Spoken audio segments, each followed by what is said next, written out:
everybody knows the rules from the start of the season, and whatever sport you're doing, it's like, what can you get away with within those rules? How do you make those rules work for you? And then you perform to that. them rules, yeah. And Kyle is a master at that. Yeah. Yes. He's whether it's snooker, golf, the guy's just got this kind of really analytical brain. He'll take a risk when to it's a really point, necessary. when it's necessary, Yeah. and where it's necessary, and when it's not, he'll play a snooker. They're going to be Hill and they're going to be Hopkins, and they cross the line. It's Hill by 6 thousandths of a second. The Outside Line Podcast, reuniting your hosts, the legendary commentary duo of Jack Bernicle and James Whittam.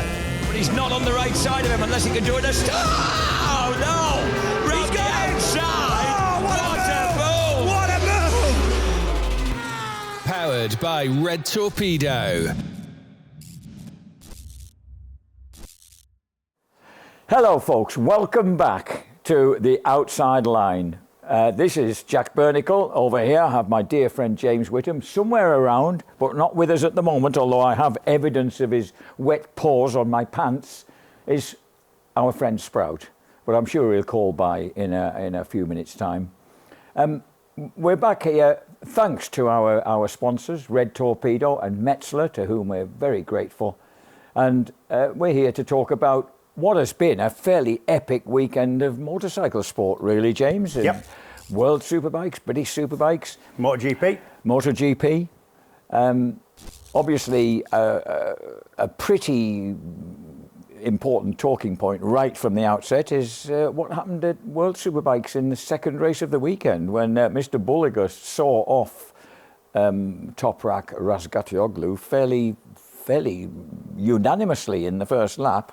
And that meant that for the first time since 2014, we had a last race showdown between the championship for the contenders. World Superbike title, yeah. Although it was, Toprak having survived that incident, it was always going to be in his hands to produce the goods. Yeah, the actual move itself, I've heard people sort of go different ways with it. Toprak left him room, Bulega had more pace mid-corner, whatever. The way I saw it was, that bit of track, you're coming out of turn, 1, 2, 3, 4, 5. Yeah. If you're doing 4 and 5 and going into 5 at Jerez, which is a beautiful corner, 3rd/4th gear, quite quick, over a crest, with a real late apex that you can't actually see as you turn into the corner. Well, all I'd say is, Bulega had a go, didn't get in a position where Toprak could see him as he went under him. But at that point, Toprak was on exactly the same line as what he would be every single lap. It wasn't that he'd run somehow offline and allowed Bulega to think, right, I'll have a go at that. Yeah. It was a move only by Bulega. Toprak was spot on where he would be every single lap. He wasn't offline. And for that, Bulega had to make it work quicker than he did. He had to get level, at least let Toprak have a go at sitting up, seeing him and getting out of the way. And Toprak was like immediately flattened, wasn't it? Yeah, I think what's happened bad. there, Jackie, sometimes when you get somebody going to there, if you just get your handlebar touched, that's it. You're done. I think it's kind of gone away now because it hasn't made any difference in the championship. No. And Toprak didn't get hurt, so he could ride in the last race, still won his championship by bringing it home. So it's kind of, nobody's bothered anymore, but that could have been a massive thing if it had been, broken collarbone or hadn't been able to race in the last race and win his championship. As it is, Reitman's won the championship, fair play to Bulega, but Toprak for me is the better rider, if only because he's making that BMW, I think, look a little bit better than what it is. I think if you were going to go and choose either Bulega's bike or Toprak's bike, you'd definitely choose Bulega's bike. So it's out of Toprak. And Ducati did eventually become World Manufacturers' Championships, they did, despite Toprak's best efforts for BMW. But he was Thanks the only to a one. phalanx of Ducatis. He was the only one doing his job on a BMW. And talking of Ducatis, Bautista did eventually nab that third place and got terribly emotional at the end. Yeah, he did. As emotional as I've ever seen him. Even when he won his championships, he didn't seem to be that emotional. He's staying in the championship, but he's parting ways with his long-term team, Ducati. It was lovely to see the respect shown to Toprak, really, because that was his final weekend in the WSB paddock, and it was lovely to see the whole pit lane come out to applaud him. But they understand, don't they? I mean, clearly some of the Turkish fraternity fans were a bit angry at Bulega, but everybody else gets it. The paddock get it. The paddock understand what's going on. Everybody in the paddock. Toprak's been a revelation in his riding, in his attitude, the type of bloke he is. You know it. We've met him. From the very such a start. flipping good bloke. Yeah. The whole paddock gets that. He's raised the level of World Superbike, and it's everybody's loved it. The paddock's sorry to lose him. I think he's sorry to be going. But just he does everything dead right. His racing's right. His stoppies, everything he does is kind of box office, but in the right way, not in an over the top way. You know, did you see he's stood at the side of the bike donut? No, I didn't see it. Did you see that? Right. So basically, you can do a donut by revving the motorbike, getting the wheel spinning, locking the front brake up, and you move the back round as it's spinning. And you do it takes you a minute to do a full circle. Yeah. No. He does it in a way that we've all tried, right, without anybody watching. He gets it spinning, steps off the bike, and at that point, it's only leaning it that way or that way and doing that makes the bike either spin that way quick or this way quick. Yeah. And it's spinning round, so he's sort of following it round to did about three spins to make a complete donut, and then got back on it and spun it across the middle. I've seen that go wrong more than I've seen it done properly, and if it goes wrong, for him to try that in front of all them people and the cameras and everything, because when that goes wrong, I've seen people ping themselves 50 feet in the air, honestly. It's such a difficult thing to do. So he's done everything right to me, and the paddock should be sorry for losing him. Spot on. Tell you what, he's a bit odd. Through all his success at World Superbike, he's had a bloke called Phil Marron, who's an Irishman who is considered amongst 3 or 4 of the best crew chiefs in the world, because he's been with a rider and he's been instrumental in that rider becoming who they are, in his case, Is it 7 years he's been with Toprak? Yeah, and he's acknowledged as part of the Toprak. And he's also part of the Laverty family. Yeah. Brother-in-law too. Yeah. But they're part in company, but a couple of things Toprak has said suggests that they will be together at some point in terms of working together in the future. Okay. I can't see that. I hope that happens. Brilliant. Phil's brilliant. He always says it as it is, very direct. We used to go talk to him to see how Toprak was, how the bike was, and he just says it exactly spot on. He's just such a clever fella. Yeah. And talking about departures, Jonathan Ray, unfortunately injured, but given a very nice send-off nonetheless. Yeah, but I mean, it wasn't the last meeting of a stellar career that he would have hoped for, obviously, but it doesn't matter. It doesn't take anything away from what he's done and what he's been and what he is. Yeah. Just brilliant. Walking away from a sport and certainly a championship that's in better order than when he arrived. Having done what he's done, keep your chin up, son, and I'm sure he will. And he'll be going on he'll still be involved, I would have thought. We're not going to not see him, are we? Hopefully not. No. Good to see Taz McKenzie getting a couple of top 10s and Brilliant. getting right in the mix. Three, I think. A 9th, an 8th and a 7th, but not in that order. Yeah. Yeah, 7th was his best result of the season, 8th, wasn't 7th, it? 9th, or anyway. Something like that. Brilliant. Yeah, not too far off time-wise when you look at the lap times. And also to see Ryan Vickers, at least if he's being forced out of the series, to keep on clocking up the points and having good rides. Yeah, and their loss is our game in BSB. We here, he's back in BSB. I think he's had a good season. You're never going to go and do like we used to be able to do in the old days, do a wild card and go and put it on the rostrum, or even win, in the case of Reynolds and Shaky and others. And that's happened in Australia, it's happened in Japan, it happened in America, but that doesn't happen anymore for a lot of different reasons, mostly outside the rider's control. But I think Ryan's had a really good first season, and he deserves another one, but he ain't going to get it. And do you know, it was such a crowded weekend. It's only just occurred to me. What happened with Tom Booth Amos? I didn't see the final Supersport race. I've seen just about everything else that went on over the weekend. Finished second. I think he had 6 Tom had a 6th and a 2nd. So. Oh, good. So he got that 3rd place in the world. No, he didn't. I finished 4th by 3 points. If my calculations are correct. Oh. I think he finished 4th. Damn. But again, good season. Top for me at times. Really, really, really good. Yeah. Really fast. Top triumph, obviously, and because of that, you don't really know where the triumph is. I mean, I think good pace when things are going his way. Tom, I rate him. I rate him as a rider. I do. So is he back in that team for next year with Simon? I haven't heard, but he would be if it were me. Yeah. Okay, and also other stuff that was going on across that weekend. Cracking into the Supersport 300, wasn't it? Oh. It was unbelievable. I never really watched that stuff before. They talk about knocking lumps out of each other. The kid who won it, Bernat Fernandez, on a Chinese motorcycle, the first Chinese motorcycle, I believe, ever to win a world championship. Motorcycle world championship. But he was the only kid, 17 years old, and he was the only one who didn't have a teammate to get in the mix. The other guys, the other two who were racing for the championship with him, they both had teammates to mess things up, and he did get messed up. Blooming it, he got bumped and barged around, but he sorted it all out. Like right, couple of turns from the end, he did a 4th from first move that was absolutely sensational. Got himself to the front and held on across the line by a bike's length from one of those rivals. And remember, whoever won that championship, there were only 3 points between them. Yep. Whoever won that race, rather, won the championship. And it was terrific ride by him.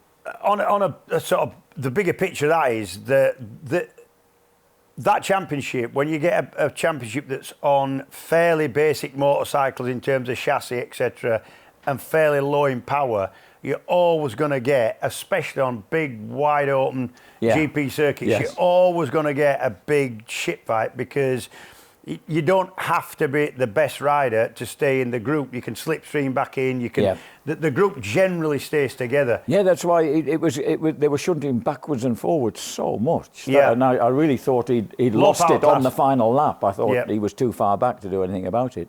But obviously, you never are. Right. And then what about our guest from last episode? Women's World Circuit Racing Championship. Bronze medalist. Yeah. Brilliant. And that was a shit fight as well. You know, there was so much banging and barging. Have you not going seen that before? No, it was extraordinary. And my heart was in my mouth. I thought, I hope Chloe is able to stay on board amidst this lot, because it was a lot of bouncing around going on, except from that amazing lady, that 70-year-old Ramos at the front. Paula Ramos. Yes. Yeah. Very good. Talk about she was riding. She was straight out of the Norihaga handbook, mate. She was sideways in. Oh, wonderful riding, pulling a second a lap, and this is a 17-year-old lass who couldn't afford to go race. Started at 12, couldn't afford for 4 years to go racing, and comes back in and rides like that. Yeah, brilliant. Really impressive. Yeah, it was really impressive, and the riding's been fairly hard, in that championship. They have not mucked about with each other. It was well, I could see from the way they were putting it on each other that it was frightening stuff. Really pleased for Brent Gladwin and for Chloe. It's been a little team. They've gone with basically Chloe, a family, Brent, a mechanic, and a van. And will they be back together next year? We're hoping so, yeah. No, we don't know yet. But Chloe's really good. And we've been saying it. Well, I've definitely seen it last couple of years. I knew that Chloe in that championship, if she could get her head around the travelling, the different style of circuits she had to race on, learning the circuits, because I think only Donington, I'm not even sure. I think only Donington she'd actually raced at before. I think she tested it a couple briefly at track days and that. Yeah. And she'd performed. I think she'd wild-carded at Jerez last year or something. Yeah, she did a wild card. That's it. That was the first round. Yeah, it was. So she had been to Jerez. But she's been really competitive. She's put up with all the sort of bullying. And this happens in every class. But you wondered whether the women wouldn't be as sort of bullying with new people. And apparently they were. I've got a word for that. She said, there were a little bit of roughhousing in terms of There mental... was a fair bit of roughhousing went on during that and even race. on the track, you know, it's been fairly close. So I'm dead pleased for him. There was something else I wanted to ask you about. I've just remembered, World Supersport. There were 2 incidents during the race that I saw on the Saturday. Yep. Canonchu had got himself to the front with good rider, you know. A heroic move. Yep. And he got penalised for it. He had to drop back a place. But because they were so close together at the front, the poor fella lost 3 places straight away because he tried to lose one. Yeah, tried to lose one. And then your man Manzi produced an almost replica move on Onchu later in the race, and there was no penalty. What's that about? Right. Those 2 look very even to me as incident. Me too. The problem, and this has happened. This has started happening a lot. Once you start penalising riders for there has to be some mechanism, right? You come from 200 yards back, make a stupid, crazy, dangerous move, and take somebody out. There has to be some kind of penalty. It used to be the fact that you put a protest in, the injured party, or anybody, but it was always the injured party, obviously. You put a protest in, and a panel of ACU adjudicators, let's call them, would look at the footage, talk to people, get the marshals in, speak to the people involved, and then come up with a decision.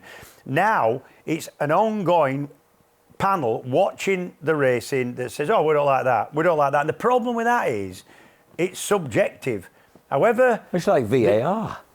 However fair they try to be, it's always a different angle, or I don't think many of the panel have ever been racers, so you see that from a different perspective anyway. Yeah. You know, it might look worse than it is, because you'd think, well, it's like the Bulega Toprak. Well, there was room. Yeah, well, there was room, but he was exactly on the right line and didn't know that Bulega was there, so that... It was just the similarity of these 2 incidents that bemused me. Well, no penalty versus penalty. Yeah. So it's... I thought Canonchu was very, very poorly dealt with in So that how do you incident. work this? So further to that, how do you work when a rider tries an overtake, hits the back of somebody, say, for example, goes down, so really the injured party, or who would be the injured party if he'd gone, stays on his bike but heads for the gravel, right? The guy who needs the penalty goes down, scores no points. But the argument is from the rider that's been hit, that doesn't fall down, that he's been on the grass. By the time he gets back on, he's lost 15 places. So he's lost out in a move that wasn't his fault. So where do you stand on that? Because that's come up quite a few times. Rhys Irwin and Ben Curry going into Lodge a couple of 3 weeks ago in BSB. So where do you see that? Because Rhys Irwin's penalty is he don't get any points, right? So it's self-policing in that respect. Yes. But actually, Ben Curry was saying, yeah, but if he had that move cost me 4 positions, which it probably did.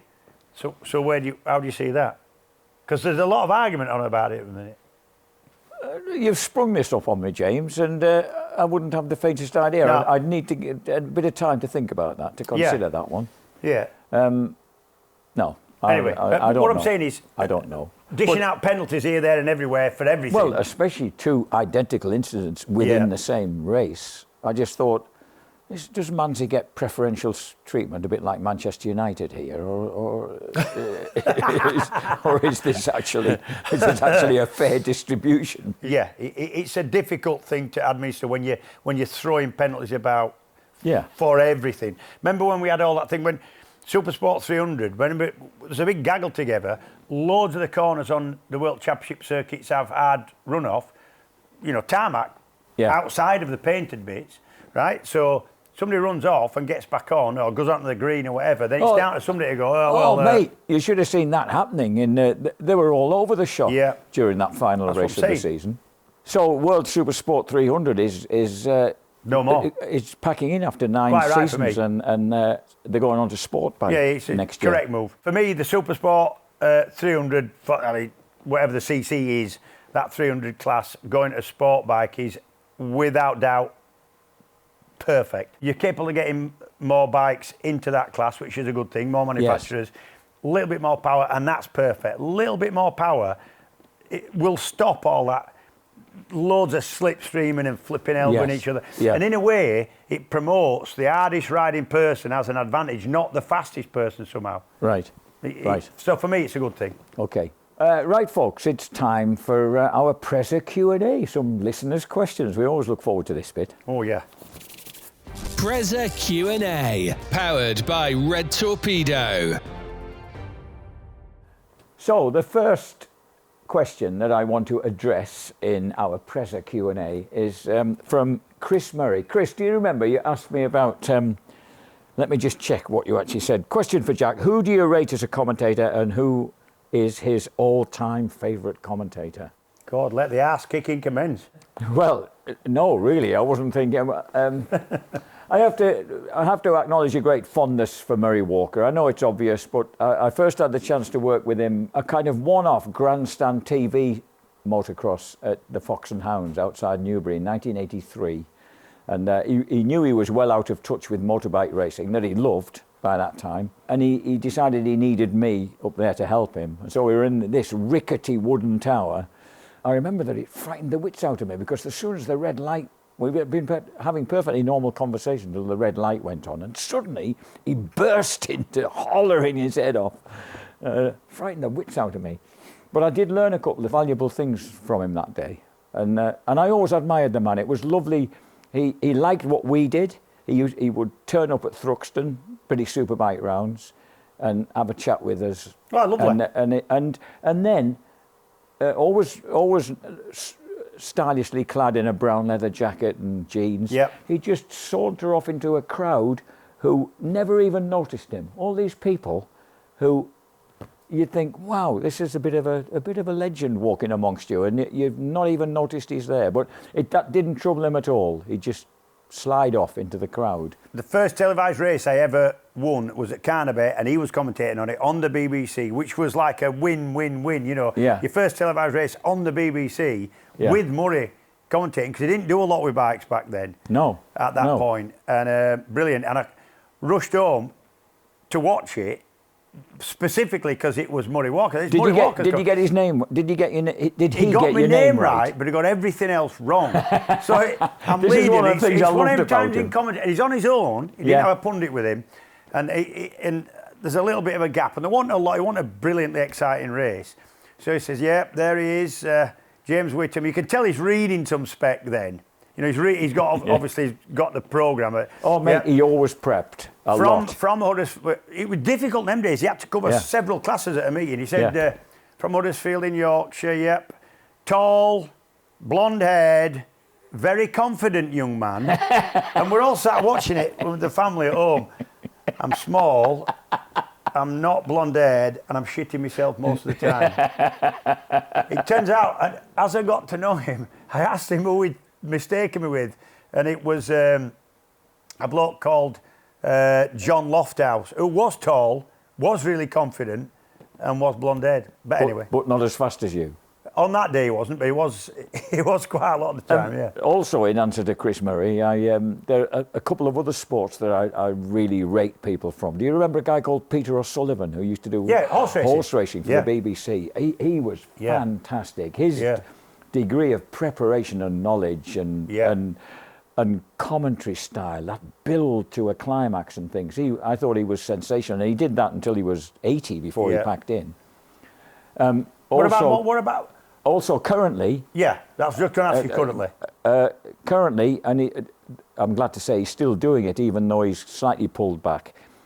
Jonathan Agnew on Test Match Special. Honestly, I think his whole delivery is so lovely. He's a very funny bloke, and he can...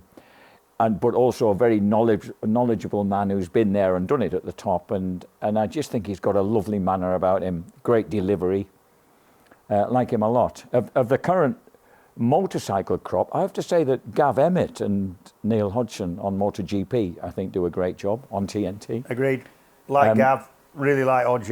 Knows his stuff like Gintoli. They have the right level of delivery to make it just right, I think. Yeah, I've worked with Greg, like Greg. Greg puts plenty into it, does his research, as does JT. You know, he learns everything. JT's attitude to everything is just work hard. Just do it properly. Leave no stone unturned. And he did that with his racing. He ground things out by doing that sometimes in racing. You know what I mean? Yeah. So really respect him as well. But for me, it's Gavin and Hodgie that have the kind of, it's nice balance. It is a good balance. Humorous. I wouldn't have been able to predict that would work as a team. But it works very well as a team. Two things about Hodgie. He says it as it is, which is brilliant, and it's difficult when you're talking about egos that are, that he has to work with. Yeah. But also, you'd never know how good he was on a bike. He'd never shove it in your face that, what he did. You know what I mean? British champion a couple of times on different classes and a world champ. Yes. And yet he goes, very humble. Good. Next question. If I think about anything else, Chris, I'll let you know, mate, on that score. Let's move on to Peter Lavin from Edinburgh. I have a question for Jim. I don't often hear people refer to you as Jim. All Scots call me Jim. Okay. Yeah. Okay. Back when the Yamaha Boost deal was coming together, I remember reading that they were going to be using ex-WSB bikes, ex-Belgada, I think. Although a good bike, the Yamaha at that time wasn't as competitive in WSB, Ducati and others seemingly being a bit of a step above in development. And I remember thinking this could be a challenge for him and Neil in BSB, but the Yamaha proved it had the beating of everything, not just that year, but for a couple of years after too. What's Jim's thoughts on this? Would he agree with my observations? And if he does, what made the difference in British Superbikes? Thanks for a really long question, but a good one.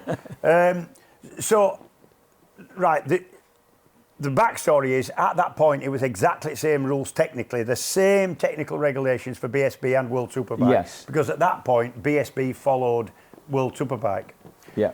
So they were exactly the same bikes that Belgada had used the year before, which actually had raced I'd raced those bikes in one-off, standing in for people, including Colin Edwards at one point. So we got basically refreshed World Superbike bikes from the year before, which were just top of Yamaha's game at that point. Yeah. The reason they weren't as competitive in World Superbike is because they were up against Ducatis that were at the top of Ducati's game at the time, and Kawasaki's and Honda's, all the best of that manufacturers in the world. Whereas back in Britain, there was, who were we up against in 96? Basically Ducatis, but they would be the sort of second tier Ducatis. Yes. Yeah. So in 96, did me and Neil Mackenzie have the best bikes? Probably, I think so. I think 2 or 3 of the Ducatis were really good. I think the couple of Kawasaki's that were all right. But actually, I think we probably just about had the edge in terms of machinery. And we had a really good team. And 2 good riders. And 2 good riders. And the following year, it was Neil Mackenzie won it again with Chris Walker as teammate. And then the following year, Neil Mackenzie won it again with Steve Islop as teammate. But I think it worked in Britain better. The answer to the question is it worked in Britain better because there was less of the real top bikes. It was probably the best bike in British Championship. And for those 3 years, his nearest rival was always his teammate, just to prove the point on how good the bikes were. Yeah, I think so. Yeah, I finished second to him in 96. I think you're right. Yeah. Richard Palmer. Richard says, hi, Jack and James. Thanks so much for a brilliant podcast. Thank you very much, Richard. They always give me a good laugh and bring back memories from years gone by.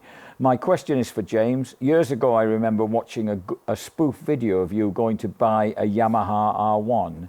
Is there any backstory to how this came about, and just whom was the mad salesman on the back? It was an idea that germinated at a magazine. I think it was at the Two Wheels only time. Somebody came up with, they were going to give a free DVD with spoof things. One of them, they had Chris Walker. They managed to get a fairly young Chris Walker to do some mad riding round on open roads on a delivery scooter, what you'd call Deliveroo now, but it was before the days of Deliveroo. Yeah. He's on a little scooter with random tyres on, with a box on the back, and he's delivering this pizza. And he's going roundabout sliding. You know what a unbelievably good kind of trick rider Chris is and was. he's bouncing off curbs, and he's wheeling it one-handed, and he's doing all this, and shows all this footage, and then he gets to the house that he's delivered it to, and young lady answers the door, and he gives her the pizza, and it's just smashed to bits.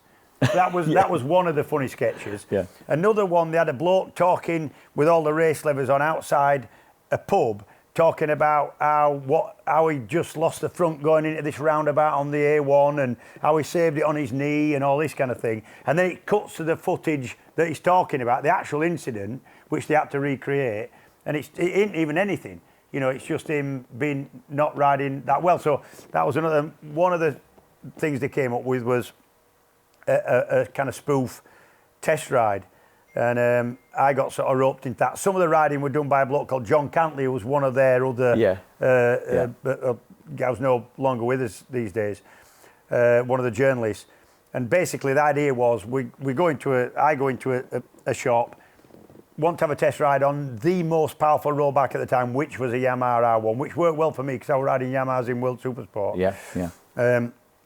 And this salesman says, yes, but to be insured, I've got to get on the back. And it's the things that we got up to on the test ride, which were some mad wheelies, 150 mile an hour on motorways, through rivers, upstairs, downstairs, water splashes, big stoppies at 60 mile an hour and all that. We're having this planning meeting, and we decided that it was going to be impossible to ride like that and do the stunts they wanted to do with anybody who was big. A big bloke on the back ain't going to work. It just throws everything out. The centre of gravity is wrong. And you know. So what we're looking for is a mad, skinny, / brave, smallish person to be the spoof salesman. And just at that time, there's a guy called Darryl Young used to do a little bit of riding for the magazine, a little bit of journalism as well for the magazine, but also he'd drive the van, he'd pick the bikes up from the manufacturer, you know.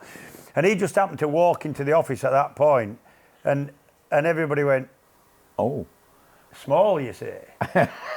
He's tiny. This could be the Darryl, just come and sit down." Well, me sat down, and explained it to him, and I thought he'd say, "Fuck off." And he went, "All right." And then over the space of a few days, me and John did the riding parts. But fucking hell, the thing was, that was just at the beginning of the age of having on-bike size cameras. Yes. Right at the beginning of what you'd call the sort of GoPro era. And already I'd seen in the bike press a couple of people had self-incriminated. They'd actually been filming, filming the speed of doing 150 mile an hour on the roads. And it was their own evidence that convicted them in court. So we were really conscious of this. So both me and John just kept our visors completely shut and used dark and mirrored visors. Yes. So at no point could anybody look at that. Any of the authorities couldn't look at that footage and say, we're doing you. Because my defence in court was literally going to be the kid's defence of, well, me? Well, me, that's not me. You prove that's me. Yeah. How's that me? So that was going to be my defence. And luckily it never came to that. But it was a hell of a shoot. I wouldn't do it again. Next one is from Dean at Chesney Field. No, it's not Chesterfield. Is it? Dean at Chesney Field. All right, okay. 2 Zs. Oh. Don't know whether that's short for Chesterfield. Oh, it could be actually. Dean at Chesney Field. Is that right? What? I don't know. Dean at Chesney Field. Okay, I thought you were laughing at me because it was actually short. In this corner of the country, it was short for Chesterfield. A couple of questions for the show. Jack, what was your favourite memory of the Paris-Bercy Supercross? Thank you very much, Dean, because I've just remembered something I forgot to say when I was answering the questions about commentators. Lulu Bernardelli, what an amazing man who was the original commentator at the Paris-Bercy Supercross for several years, from 1984 onwards, when the birth of Paris-Bercy. I learnt so much from him because I was working there as a photographer and reporter for a long time. And Lulu was just amazing at working with those 14,000 people in that arena. Fantastic with a live audience. I really, really admired how easy he was with them, how he could I don't know, he was just exceptional with a live audience. And it was also interesting to find out quite a few years in when we were waiting to get started with the show, and we were down in the belly of that amazing stadium where there was a big press room. And I found him he had a mic in his hand, he was pacing around, and I said to him, Lulu, you look very nervous. And he said, of course, I'm always nervous. And it was just amazing to find that he was nervous before he went in there and started work, because he was so superb. Yeah. You know, when there was a really serious accident in that stadium, the calm with which he dealt with the situation and relaxed the audience and he was just sensational. As for my best memory of it, we were live on air for Eurosport in the stadium, myself and Julian Ryder, oddly enough, who Jules had joined me for that particular broadcast. We were halfway up in the middle of the bleachers amongst all these mad Frenchmen, and there was a sensational battle, three-way battle going on for the race win, which unfortunately got red flagged because a guy called Jimmy Button, who was being lapped at the time, had a massive crash and was injured on the track. So they put the red flag out, but it was just, I think it was Jeremy McGrath, Mike LaRocco, Doug Henry involved in it. But it was a fantastic, it made for astonishing television, fantastic race. And James, what was your favourite transatlantic challenge? I was at Donington in 1986 for the transatlantic race with Kevin Schwantz, his first time. P.S. Loved the podcast. My favourite one, there's no standout one really. I first did it on my first year on 750s, was 87, and I got chosen to do it. The American team was unbelievable. We didn't even know it at the time, but Schwantz were back before his Grand Prix career. We had Bubba Schobert, Wayne Rainey, and all these people that became absolute household names and heroes of ours were just kind of Yanks coming from AMA. Cool, been acted cool, were cool, never seen circuit before, smoked the God bejesus out of it all. I remember the guy called, it's funny, we started off at Brands, and they just smoked us, right, disappeared, right? And they had no right to do that first time at Brands. Embarrassing. You didn't know it was Wayne Rainey and Kevin Schwantz and Bubba Schobert at the time, we were just some Yanks, right? Completely destroyed us. And then I think we got 3 races at Brands and then 3 races at Donington. You didn't go to Mallory then. It had been Mallory in the 70s. One of the meetings for the transatlantic. We just did 2. We did Brands and Donington. We had another 3 or 6 races at Donington, whatever it was. And it started raining. So some idiot on the British team, I think it was a guy called Ray Swan, who was another one of the riders, said, we've got them now. They were that much quicker than us in the wet. Mate, I couldn't even, 2 laps in, I couldn't even see where they'd gone. I couldn't see him. The Schwantz and Rainey took off at the front again. They were, Merkel as well. Yeah. Merkel was one of the ones. They flipping sideways. They were just better than us. And at a different stage in their career than us. You know what I mean? They were just faster people who, it wasn't until subsequent years when they went on to do what they did, you kind of went, That explains a lot. But they were fantastic and really good to spend time with. My claim to fame on that 87 one was I was trying that hard, I was completely out of my depth. Lost the front going into Melbourne Loop, let go of the bike, going quite quick, I'm sliding on my arse, and my bike went and speared a bloke called, I should remember his name. American? Yeah. I think he was Canadian, but he was on the American team. Anyway, it flipping knocked him into next week. Not Gary Goodfellow. It might have been... Who started out as a 125 Grand Prix motocrosser back in the day. Yeah. I think that's him. I knew him during 1978, the season he spent in 125 Grand Prix on a Suzuki. Yay, Sprout, welcome back, mate. Oh. Yeah, Gary, I'm saying it was Gary Goodfellow. And whoever it was wasn't that not very chuffed. chuffed. No. But my favourite year was probably that. Not because of any results of mine, but because we were on the same track at the same time as who they became, if you know what I mean. Yes. With a lot of world championships with James. So yeah, fantastic. Okay, folks, more questions later, but let's just now take a look back at what happened Brands Hatch, the final round of British Superbikes. And who better to welcome as a guest than the man who fronts the whole programme for TNT, Mr. Matt Roberts. You're going to ask me to move now, aren't you? Oh, I am. Yeah. James, right. You come over here. Matt, dear boy. I mean, to be fair, he's not made a massive effort, has he? He only lives 2 miles away. It took him 7 minutes to get here. It took me 2.5 hours and it took him 7 minutes. He's only after me. I'm just eating a nut bar. He's after the nut bar, isn't he? He's after me nut bar. Yeah, my record is 6 minutes. 6 minutes? Yeah, and that would have been in the early hours of the morning when we were catching a flight somewhere. Yeah, heading off somewhere. Okay. You know what he gets like if you're a bit late. Right. So we're taking a few I've always found him very patient in the... when I've been abluting and he's been waiting in the hotel foyer for endless minutes. We've never missed a flight, have we? No, we never have missed a flight. No. Even after getting arrested on the way to the airport and... When you tried to follow James Toseland up that hard shoulder in Italy. Yes. Yeah. Correct. He got away with it, didn't he? Yeah. You got hauled out of the car. The man poked me in the chest like this. I felt like I'm back at school. Right, Matt. BSB. Talk about last round for a start. What's your thoughts? Well, firstly, this is a bit weird. You asking me the questions because it's not around, isn't it? Yeah.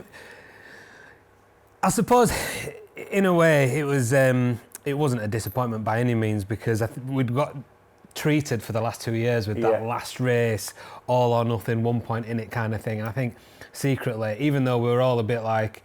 I think Taz McKenzie said it's like choosing your parents, which one's your favourite or which one's your favourite. Yes, we both wanted both of them to win, so there wasn't that either. But I think we, just objectively for the show, we were secretly thinking, let's hope that we get that last race kind of dice again. Yeah. We didn't get that, but we did get 3 races of kind of pressure and jeopardy where, anything could have gone wrong, especially with the weather conditions. So you couldn't take your eyes off it just the same. But in the end, Kyle did what he's done for the last 2 years, basically, and that's just to not drop the ball at any moment or even look like he's going to drop the ball. You kind of made something of it with, you mentioned it in pit lane with James and Hopper, but for anybody at home, I cannot stress how almost impossible it is to do what Kyle's done in terms of finishing races and not just wobbling around in 15th position. This man's been winning races and finishing on podiums and really pushing on. And what is it now, 60? 60 races. 60 races without DNF in BSB at that level with that depth of field. That is incredible. Even the top riders, even in MotoGP, you'd expect at least 2 or 3. Well, how many crashes did we see just in the showdown alone? We saw completely. Leon, Skinner, Iden, everybody, all the different guys. Yeah, even just the brands. And good people at that level pushing on in all conditions. People who Brad needed to be in there. Well, Christian and Leon didn't even end up starting the last race, and actually Brad, would have needed those guys ideally to be in the mix as well. But and the level and experience of those guys just goes to show what a knife edge it is, and we all know that. You know that better than any of us. But that's just a measure of how consistent he's been and how skillful he is as well, because that's some other part of it, isn't it? It's a skill, it's a talent, and he's worked hard at it for a long, long period of time, and it's come together for him now. What do you think of the points? There's been a lot of talk about the points. The gaps are too small. Yeah. The gaps are too small. This was a championship that favoured, this point system favoured a consistent rider more than even, like the traditional points were 25, 20, 16, etc. But starting the season, for the most part, on most races on 18, 16, you didn't want to be dropping off your bike, did you? That's the whole... I always think with the points, especially since it moved to the showdown, we're always kind of clever after the fact, aren't we? And you always look back retrospectively at, it might have been different if this, that, or the other. Yes. And I actually in my personal opinion, I do agree that the gaps should be a little bigger between first, second, third to create that incentive for the guys at the front to go for the wins and stuff, which is what it's designed for. It's also designed, let's not beat about the bush, for things like the story we had with Leon Haslam going to Brands Hatch, 100 and whatever points behind. 105 still up for grabs. You never know, and we're telling that story. You know, Leon could still be in with a shout, even though no chance, not really. So maybe that's something that they would look at, but and this might be a boring answer, but everybody knows the rules from the start of the season, and whatever sport you're doing, it's like, what can you get away with within those rules? How do you make those rules work for you? And then you perform to that. them rules, And Kyle is a master at that. He's, whether it's snooker, golf, the guy's just got this kind of really analytical brain. He'll take a risk when it's really necessary. When it's necessary, and where it's necessary, and when it's not, he'll play a snooker. Well, it's golf now, isn't it? He'll roll the white up behind the yellow, you know what I mean? If that's what it takes.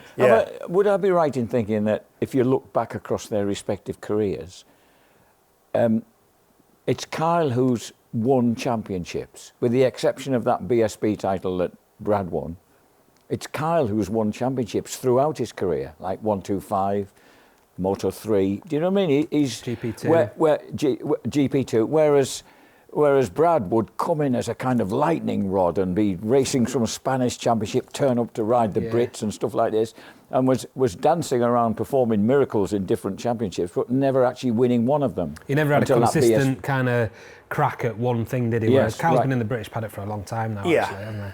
I'd say that's, reasonably fair. But I think when Kyle's always told me, when they first riding British Championship paddock, both on 125s, I think, and I think maybe 13, and it was 2013, and it was Kyle who won. But actually, even Kyle says he was he was on Ryle Saxelby's Honda that was a missile at that time. Yes. And he expected to beat Brad because of that, because of the machine difference.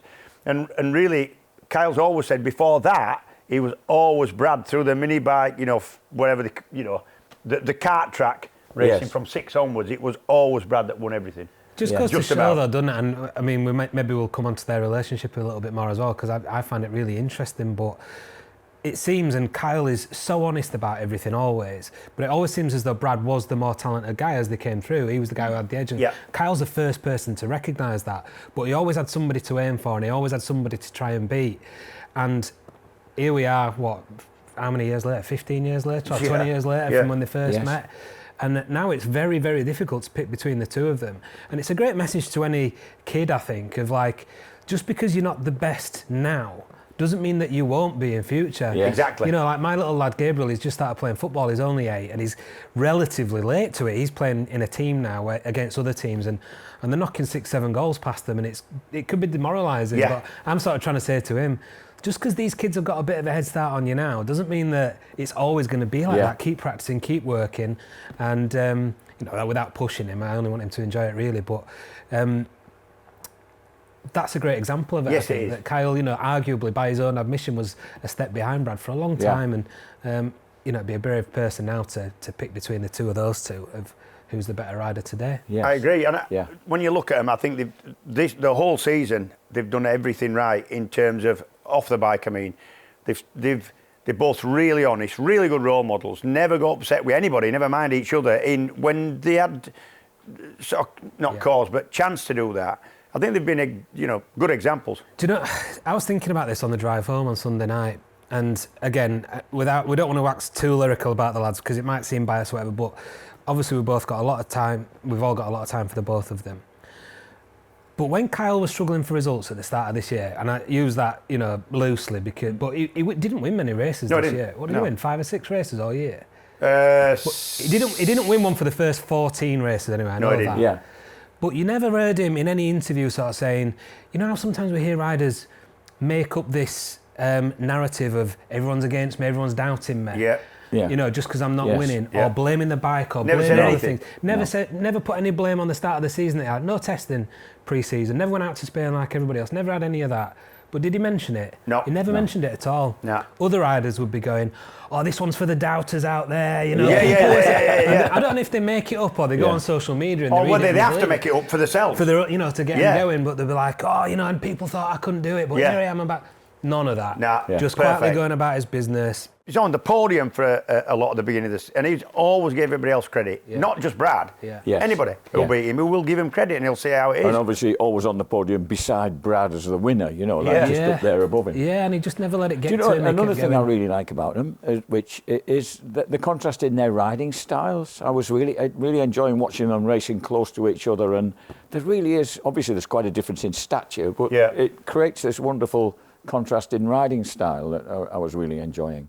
Yeah, Kyle's more of the modern style, more over the front of the bike, head next to his elbow next to his knee, head next to his I love that lanky riding style that Brad's got, where everything's off it. You can see a little bit more, but I think you can see with what he's doing with his body, you can see what Brad's doing a little bit more. Like you can see when there's the bike, he loses the front, or you can just see that a little bit more. There's a bit of movement where once Kyle's in a corner, it's kind of fixed. It's more, and especially for the layman like myself, it's more visually impressive to an extent when you watch Brad because you can see more. So like, I don't know, for example, Cadwell race 2 when he came through and when he caught and passed Christian and Leon, those 2 laps, you're watching him thinking, oh my God, this guy is on the limit, and you can see it. You can see it's on the limit. And you can see the fronts going everywhere. Yeah, you can see it. Yeah, and I love watching Brad. I think it's just... especially on the Yamaha, that really suits that sort of style. It'd be really interesting to see how Kyle adapts to the Ducati now. And what his approach is on that, because obviously that requires a totally different riding style. Would he have had any say in that decision to move to Ducati, or is that completely out of his hands? I think he'd have some say, and certainly he's been running a Ducati, albeit a standard V4R, or standard-ish stock kind of spec, in a lot of track days. Oh, right. He's been one consistently, Oh, yeah. And staying on board. You've mentioned in comms that he's been off anywhere outside of the BSB. And this is the thing. This is quite interesting, I think. Most of the top riders, but definitely Kyle and Brad are really into riding motorbikes. They've all got motorbikes. They go, motocrossing, trials riding. Kyle's particularly into riding other oddball things on track. And he's bought himself a V-twin, late model 250 GP bike, basically. It's like an 06 or 07 V-twin Yamaha, proper Jeep, lovely thing, beautiful thing. And he'll ride it, and he does not bow, I'll tell you. He does not muck about. He's brought it on track days. He actually couldn't bring it on many more track days. It pops the noise meter. They're quite yowly. Yeah. But honestly, this isn't a man pottering round like I would on that. This man is flipping having it. He went and did Spa, didn't he, this summer? Then his dad got one. Yeah. His dad's got a reverse cylinder Yam TZ and a V-twin. So they'll all go to that Bikers Classic thing at Spa. And just to ride the circuit, because you don't often get a chance to ride. No. It's fantastic, honestly. The best circuit in Europe for riding round on bikes. Up, down, fantastic. And he's gone there specifically to ride this thing and put it in the trees in a big way. He's flipping lost the front. And I says, how do you manage that? He goes, trying.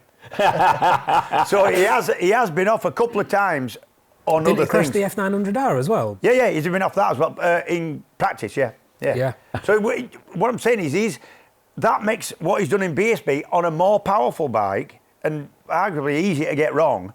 In the heat of the battle, in a championship he's got to do well in, and he hasn't crashed. So, amazing. Yeah, it is amazing. So, Matt, you were the first person to get to speak to Carl when he crossed the line and amidst that flurry of confetti and stuff and after all the hugs and things. Yeah. And I saw your anxious face, like knowing that in the background, knowing that you had to squeeze through and get to him somehow. Yeah. And what was it like? Because you always have that pleasure, don't you? It's a pleasure, but I'm always a bit nervous doing it, and I don't want to spoil the moment for them either. And I'm not a very pushy person either. I don't like that argy-bargy. I've never liked that. I've always come out second. You were really polite this time. Yeah. And he went to give Katana a hug, and I was like, oh, excuse me. But over the years, obviously, what has been quite interesting is how the different sort of champions react in that moment. Yes. And I was just thinking this about Kyle before. So, like, for example, when Tommy did it, obviously there was all this emotion. Yeah. It meant so much to him, and obviously with Ollie and all of the stuff that was wrapped up in that, that was very different. I had to be a bit more careful. But then you get Effin and Jeffin, and I think Glenn came up. There was the year when Shaky won it, and Leon had broken his ankle and carried him up. Yeah. Do you remember that? Yeah. Leon was there to congratulate him, wasn't he? To congratulate him, so you had to kind of let that go and bring it back in, and then you get an account to a break and all of that stuff, and it's all going off. So it's quite. But Kyle, because he's just such a student of everything, and he's been around everything for such a long time, and he watches everything. He was kind of like he knew what to do. So, and obviously we'd done it last year, but he's kind of pulled up, give everybody a hug. I've tapped him on the leg with the microphone, and he's straight into it, but then just calm as you like. That interview, he was so calm, wasn't he? And everyone else is going mad around him, but he was just really placid and really calm. So it's one of them, you don't start poking him to try and get a bit of emotion. But what does it really mean to you? You know, the X Factor thing. And he wasn't biting, so I thought, it is what it is. What's your ride of what would you say your ride of the championship would be? Well, we talked about it just before, but I think race 2 at Alton for Brad. Yeah, I think so.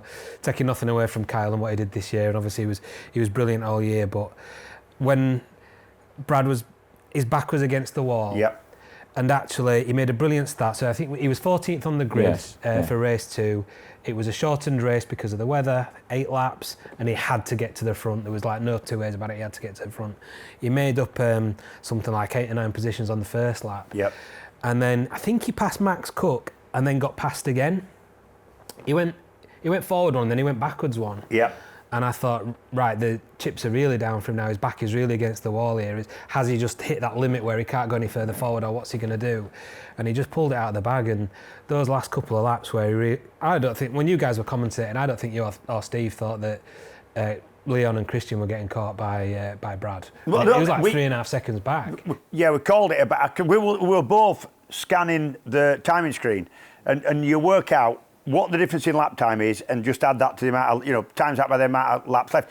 And it became apparent with not that long to go that it was going to be possible but I didn't think it would, and we called it, but I didn't think it happened, because not only, it's not just on the time once you start having to pass, but if he'd have waited 3 corners to get past Christian, no chance. If he'd have waited 1 corner to get past Leon, no chance. And the thing about Leon, he got in between sort of his lops. He's going, there's the right and the left and the right. He got him a little bit of a block pass, a little bit of an hard move, but not really at that point, because it had to be there. Because what I knew and what he definitely knew is if he'd have waited till Lodge, he was good into Lodge, but the Ducati would have just left him too much to do, I think, out of Druids before Lodge. So he knew what he had to do, and he had to do it in the instant he caught him, and in the right place, and on the last lap. Fantastic. And having that knowledge in commentary as well when you're watching it, you worked with James for a long time, but providing that context so that you understand the story as it's unfolding, you're not just wildly calling overtakes. Actually, that made it as well, for me. So I think the laps building up to it, and then those overtakes, and just thinking, wow, his back was properly against the wall there, and he answered it, but in that style that we were talking about as well. So wonderful. I think that was a standout race for me. Me too. Right, before we start on having a bit of a word about Super Sport and how that ended up in British Championship, got to say, I've spoke, anybody who's watching, there's a bit of a crash fest, Brands Hatch. Weather played into that, but it always is. Track temperature's cold, damp, in and out with the weather on Sunday, and consequently a lot of people fell off. For the most part, all right. A few people knocked about. The worst looking one, and potentially the worst one, was Christian Hidden coming out of Clearways. Thing let go right in the dip, as you saw. Pinged him off, threw him down the track, got missed by his teammate and others. He's all right. That was really freaky. It was frightening, and it was worse because Cov, our venerable director, who was brilliant, best in the business, rightly cut away from it, because we didn't know if anything happened, we didn't want to see it. But because of that, the last thing you saw was him sliding down the middle of the track with bikes either side, sort of 15 bikes behind him, and you're thinking those few seconds for me it must have been for you as well, just awful, just awful. You're just closing your eyes thinking. Well, I spoke to him yesterday, had a knock on the head, went for a scan at Sidcup Hospital, nothing broken. He said his ankles are sore, and he's just knocked about. So fine, really good. Yep. He's going to be on Yamahas next year, somewhat surprisingly. So what do we think about the general field for 2026 then? Well, how do you foresee do you know what? We were saying early in the year, we were saying about halfway through, we were potentially going to lose FS3. They were thinking maybe they weren't going to be running. We were going to be losing Fairburn Properties with Billy McConnell. I think they are going because everything's up for sale. We're potentially going to be losing PBM. Did they have the funds since we lost Paul to continue? And it was looking, even Taz was, we're talking about... FHO gone, effectively. And it was looking a little bit sketchy, but it's come right around full circle. It looks like a mega championship next year. Everybody's still involved, mostly that were involved. Fairburns have gone, but Taz... looks like they're going to be running Yamahas with Rory, and after 1 year with a Ducati, we're going to be running Yamahas with Danny Kent and Rory Skinner. This is a little bit hearsay at the minute. We don't really know for sure, but it's strong rumour, most of it. FS3 are back in. We know they're going to be on Bermotors. That's a brilliant move to me. Kawasaki engine Bermotors. The same as Alex has done rather well in World Superbike with help from Bermotor and Alex. Alex pushed for that. He says, brilliant bike, it'll work in BSB. Definitely Max Cook, and it looks like they've lost Christian to Yamaha, like you said, at Senka, potentially. I think mostly, definitely. And it looks like Joe Talbot. Now, this isn't definite, but that's what I've sniffed out, and I think that'll make sense, particularly because Darren and Nigel at FS3, Darren Fry and Nigel Snook, have always given a choice. Old guy, potentially good rider, but young. They've gone for the young rider. They've done it a few times. Max Cook's the old guy now. Well, that's it. But Max has got to step up and wear the flipping pants, hasn't he? He has to do that. And I've told him that. I've been instructing from this year. I says, mate, this is your third year in this championship. Don't just go well because your teammate does. You can flipping do this. And he can. And he's got to wear the big lad pants this next year. And I'm sure they're going to go for a younger rider. And if they do, I'm fairly certain it's going to be Joe Talbot. I think. Which would be great because he's shown his talent this year. Ryan Vickers, Honda. Ryan Vickers on a Honda. Then you've got the likes of Storm Stacey and Charlie Nesbitt who are ready, like Max, to take that next step out. They've got to. If they get on the right kit. Looks like Nesbitt on Tag Honda, no? Honda with Fraser Rogers, that's what I've heard as well. Oh, Storm, what you heard about Storm? Nothing. I've heard a lot. Every team's talked about him because he's been really impressive at times, especially... He's been the best BMW by a long way. Yeah, he has. By a long way. And I do think that BM, when you speak to people, we've been working with Danny Buchan all year. Danny says that BM, you go to one particular circuit, and it's perfect. You don't touch it, you don't have to put a click on anywhere. It's perfect. Doesn't wear the tyres, and it just goes. It's perfect. So you think, right, we've got it. That's it. We've got a base setting. Don't touch it. Put it in the van. Take it carefully to the next meeting. You get it out.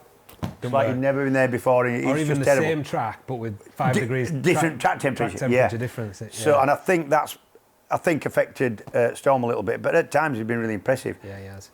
Yeah. And he's not shy at coming forward. I'm sure he's been around all the teams waving his careful his wishes. I've been really impressed with Spud Nesbitt. I think he's got a lot of Kyle Ryde about him in that calmness and ease of speaking to you on the grid and stuff like that. He's very relaxed character. He's really laid back. He never looks even nervous, which it looks like the championship's going to be, and really pleased that Scott Redding's going to be involved still. Confirmed at PBM, confirmed brand new 26. It's supposed to be an all new bike. The Ducati, and depending how that is balanced for the championship. If you believe Mr. Dalinia, it really is a brand new spanking bike, isn't it? Yeah, I mean, biggest difference really, they've gone for a double-sided swing arm instead of the single that they've stuck with for years. For me, very much a flipping good thing, that. Yeah, and Glenn back on it as well. Perfect. Glenn back on a Ducati. Glenn and Kyle. Oh, of course. Yeah. At Nitrous, You're looking at with Scott, Glenn, potentially Ryan Vickers, Kyle, Brad, Tommy Bridewell, wherever. Danny Kent, flipping it, Rory. I think Rory will suit a Yam. Yeah. Oh yeah, 100%. Yeah, definitely will. So what I'm saying is, it's gone from looking slightly sketchy down pit lane to been looking like is it's going to be. PBM going to be a one-bike outfit again? As far as I know, yeah. Yeah.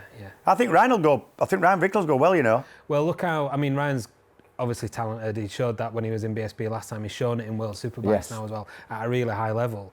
And then look at how Brad came back from World Superbike. Ryan will come back, like, you know, with that extra experience, that extra edge. Scott Redding, how he came back. Yeah. With that feeling of right. Yeah.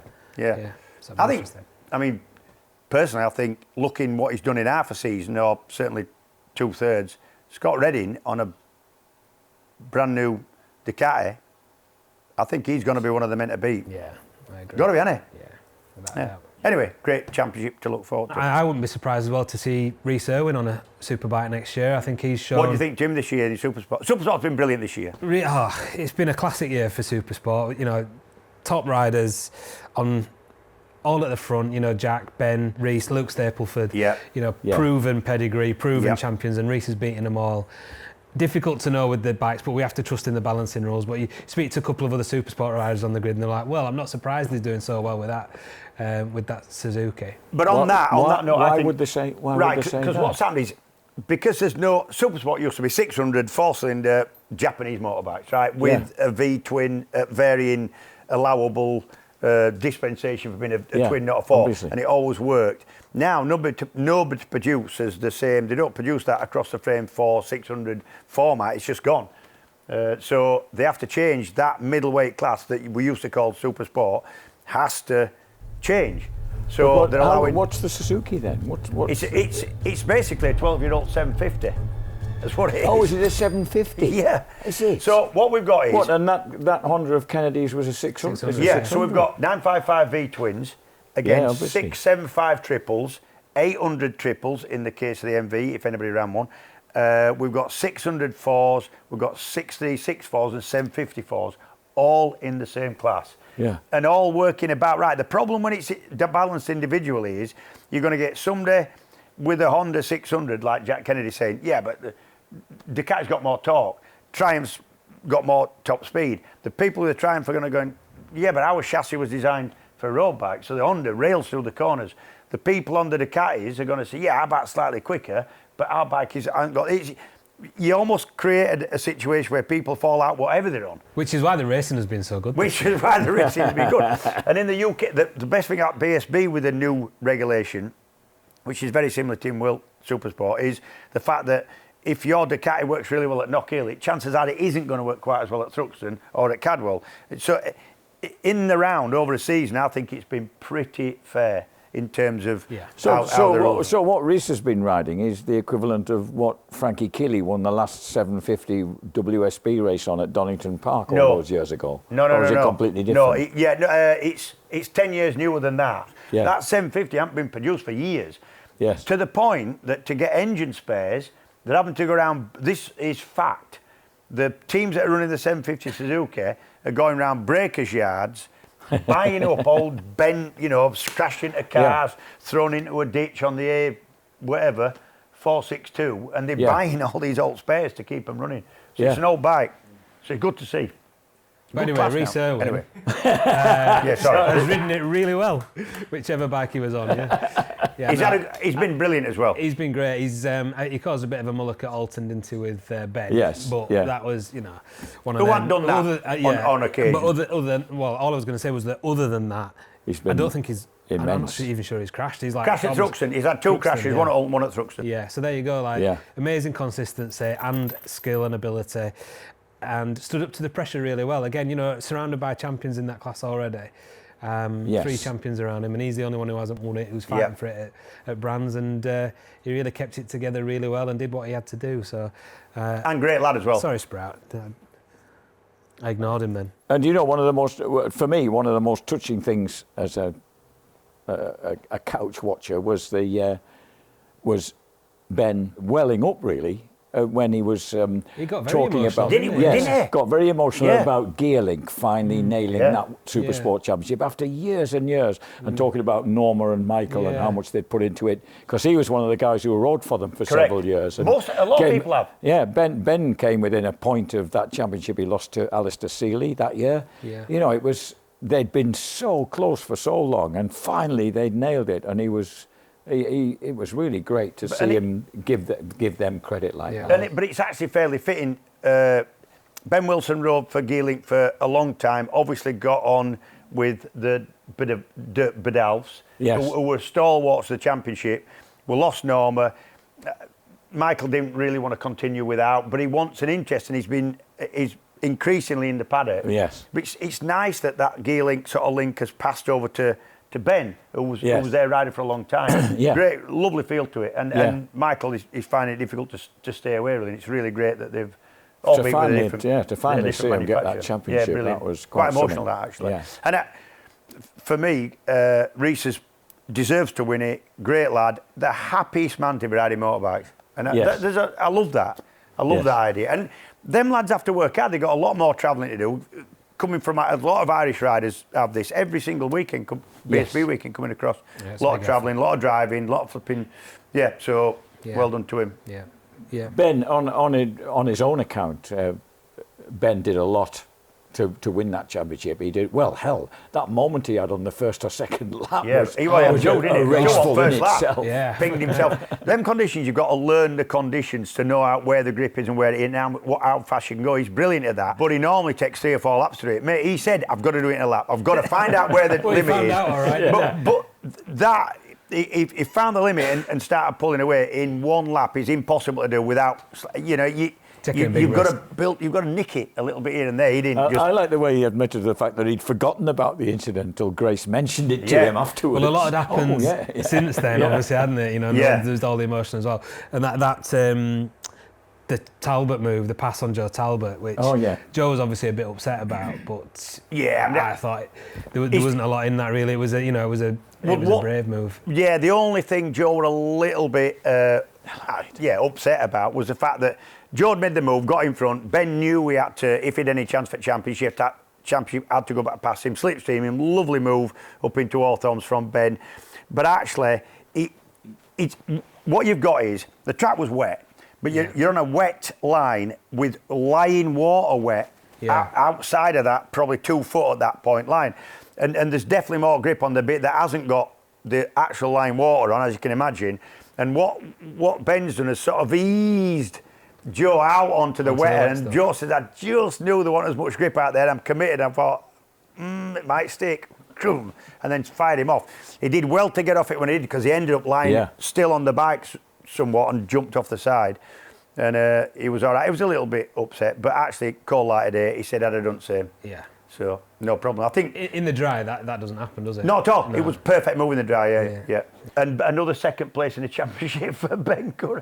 He's had, I think, more seconds than anybody else. He's finished second 4 or 5 times. He's had more seconds than Shakey's had seconds. I mean, dinners, desserts. He likes a cheesecake, doesn't he? I tell you what, he likes a prawn cocktail as well, doesn't he? He doesn't eat it at home, obviously. I don't think I do. Like you said, he's been around a long time, and actually he's a little misunderstood, I think, Ben. He comes across a little bit spiky and a little bit... Sometimes he has that kind of Australian competitive edge that after a race he finds it difficult to be magnanimous sometimes. It can be a bit spiky, but he's such a genuinely lovely lad, and he works really hard at it. Clever, works hard, good instructor. Yeah. He does a bit of instructing. You compliment all your instructors. We know that. Like basically, if they're instructing not all of them. For the JW school, they get complimented. There's one that I remember and they always win. Get the best report. The same. Who was the one who got lambasted? Lambast is a rather strong word. Yeah. Oh no, I'm sorry. I'm a bit like ex-Prince Andrew. I'm keeping that to myself. As long as that's all. Oh, sorry. Yes, sorry. Cut. Jack's been removed of his titles. What about Ilya Mikkelchik? Very impressive. Yeah. Really Will there be room for him in the Superbike paddock? I think that's it. I think, as far as I understand it, he wants to go to Superbike, but he wants to get paid, which is understandable for anybody, in my opinion, going on that grid. They should all be getting paid. It's the way of the world that, unfortunately, some of them don't. Or they have to bring money to a team or whatever. That's the dynamics of it these days. But I don't think he will... I don't think he's going to be that guy who's going to say, oh yeah, I'll bring you X amount and I'll ride for you. So and he's very black and white. I don't know him personally. Absolutely. But he comes across very black and white. So it's that, but he's clearly got the talent, hasn't he? I mean, the lap times. Never mind the fact, because sometimes with the you never quite know where the levels are in a championship. Do you? Against another championship. Another championship. Yeah. But I think just looking at the lap times, and we know he can ride a superbike anyway because he's done it before.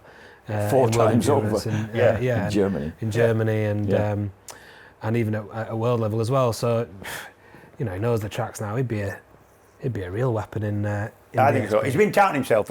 The fact is, though, he doesn't want to ride he feels the BM probably the most competitive bike in Superbike with BSB spec. Yeah. Who's going to be left running BMW and BSB next year? Which team? Just that Rutter team? No, they're on about. Well, there's 8-10 racing in there. There's David Todd and of course, Peter Hickman. Yeah. Well, there's rumour has it Rutter's going from BM as well after such a long time. Okay. But apparently, again, this is hearsay.